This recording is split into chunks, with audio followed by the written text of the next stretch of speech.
Narito na naman tayo sa official listahan ng bayan, ang pinaka-7-7. Malapit na naman ang Vacation Bible School.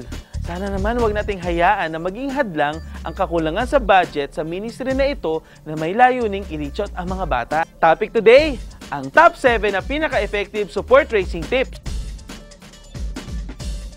Kaya kunin na ang inyong lapis at papel at tingnan ko na sa listahan din ninyo ang aming mga isasuggest. Top 7. Magbenta tayo ng mga lumang dyaryo o kaya ng iba pang pwedeng ipagbili sa mga junk shops tulad ng bote, bakal o plastic. Magandang pagkakataon din ito para ipromote sa inyong mga churches ang kahalagahan ng pagre-recycle tulad ng paggamit ng lumang kahon, mga boteng hindi na pwedeng ibenta at marami pang iba. Ika nga nila, may pera sa basura. Top 6! Mag-ukay-ukay kaya kayo sa church. Di lang naman mga damit ang pwedeng iukay-ukay. Pwede rin mga lumang sapatos, bag, CDs, libro at marami pang iba. Kano kaya to? Ito kaya? Ito, magkano po?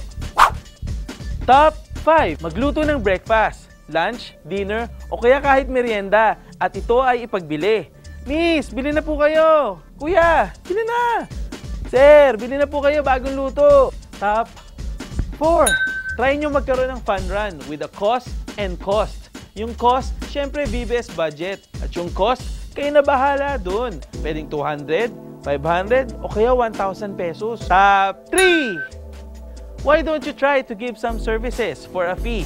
Like shoe shine, car wash, grass cutting, paglilinis sa mga tangke ng tubig, massage, or even mga mini concerts. Or even pagtatanggal ng mga puting buhok, 10 pesos lang per strand of hair. Top 2! Alam nyo to. Alam kong alam na ninyo to. Ito ay isang solicitation strategy na ang tawag ay banig. Dali lang gawin to. Kumuha ng papel, maglagay ng mga boxes, at maglagay ng mga certain amounts ng pera tulad ng 100, 200, 500 o 1,000. At sa inyong pagsusolicit, papirmahin yung mga nagbigay dun sa amount na kanilang ibinigay. Para sa gayon, maalala din ninyo kung sino yung mga nag-commit at nag-support sa inyo. At ang number 1, ang pinaka-effective na support raising tip ay walang iba kundi pagbibigay ng support letter. With a support letter from your church, you can challenge individuals, families, and other organizations to support your VBS ministry financially. Ang layunin ng video ito ay matulungan ng mga churches sa inyong mga fundraising efforts. Kaya ang aming recommendation ay kung maaari, gamitin ang lahat ng mga tips na nabanggit. Maging creative at huwag lang po basta-basta manghihingi ng support. Enjoyable po ang mag-fundraise at mas mainam kung ito po'y gagawin bilang isang church family.